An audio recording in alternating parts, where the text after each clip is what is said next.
ازيكم يا فنانين، اخباركم عاملين ايه؟ معاكم مازن عجوز. فيديو النهارده ان شاء الله هنشرح ازاي ان احنا ممكن نحط صوره في جنب الفانوس بحيث ان هو يطلع مظبوط وتطلع الصوره بشكل كويس ويكون تصميم كده رايق، او على الاقل يبقى واخد شكل الجنب، تبقى عارف حدود الصوره فين.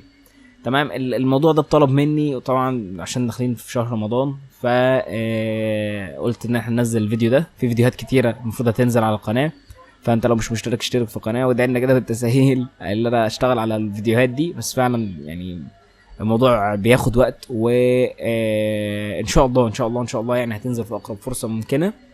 تمام. فالمهم خلينا في شرح النهارده. ده الجنب بتاع الفانوس بتاعي. تمام. بالشكل ده هنبدا ان احنا ناخد صوره، يعني عايزين نطبع صوره هتتلزق على الجنب ده. ده فانوس تقريبا حوالي 60 سم او 55 سم.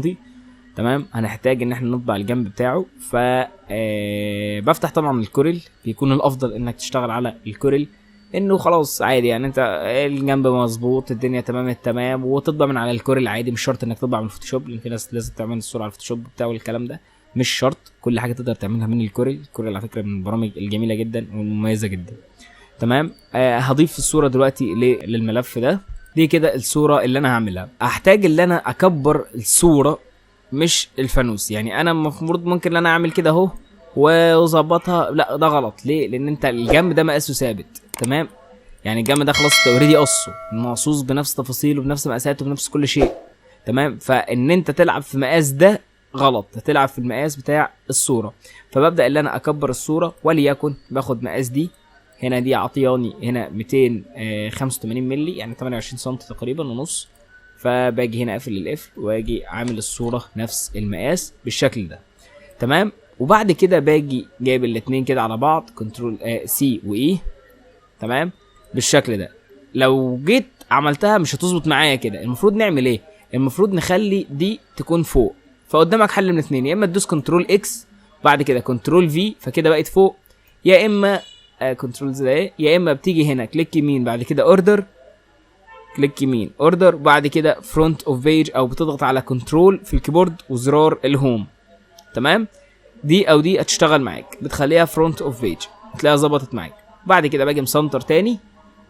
تمام كده. ده شكل الجنب بتاعي. طب تمام. انا دلوقتي عايز اطلع بقى الداخل بتاع الصوره دي، او عايز مثلا وليكن اصغر شويه هنا بحيث اخلي دراعه يبقى موجود او الكلام ده كله. ببدا ان انا اظبط اللي انا شايفه مناسب، خليها كده وليكن هتكون انسب اكتر. كده كده الجزئيه العلويه دي مش شرط انك تعمل فيها حاجه، او ممكن نضيف لها بقى ايه زينه رمضان ومش عارف ايه الكلام ده كله. هيتعامل برضو بنفس الطريقه، وهي بتجهز تصميمات بحيث تكون بنفس الكلام ده كده. تمام. يعني ده وليكن اهو مثلا جنب معمول بنفس الطريقه، وممكن ان احنا ناخد الصوره بتاعته اهي، وناخد مثلا الدايره دي واخد الوش. بعد كده جاي هنا وباجي محددهم، وبعد كده بضغط على انترسكت من فوق. تمام. بالشكل ده كده بقى عندي الصوره بتاعه الوش. تمام. فنرجع تاني لموضوعنا. يعني انا تطرفت شويه بعيد عن الشرح، بس هي نفس الطريقه يعني برضو ستيل ما رحناش بعيد. انا بديلك بس مثال. فباجي هنا نرجع للجنب بتاعنا، باجي هنا نخليه من فوق، وباجي محدد الصوره والجنب وضغط من فوق على انترسكت بالشكل ده. تمام. طب دلوقتي انا مثلا همسح الصوره اللي في الخلفيه كده. انا عندي الجنب موجود وجاهز والدنيا تمام التمام. ممكن ان انا اعمل حاجه، ممكن ان انا اعمل الجزئيه دي بما ان كده كده في خلفيه هنا بالفعل. فممكن ان انا اجي على كلر، وبعد كده باجي واخد لون الخلفيه، وبعد كده عامل فيل.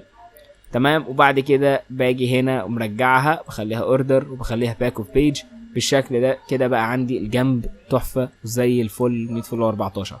طب انا دلوقتي مثلا وليكن على سبيل المثال عاوز ان انا اخلي الجزئيه اللي من فوق دي زينه رمضان مثلا.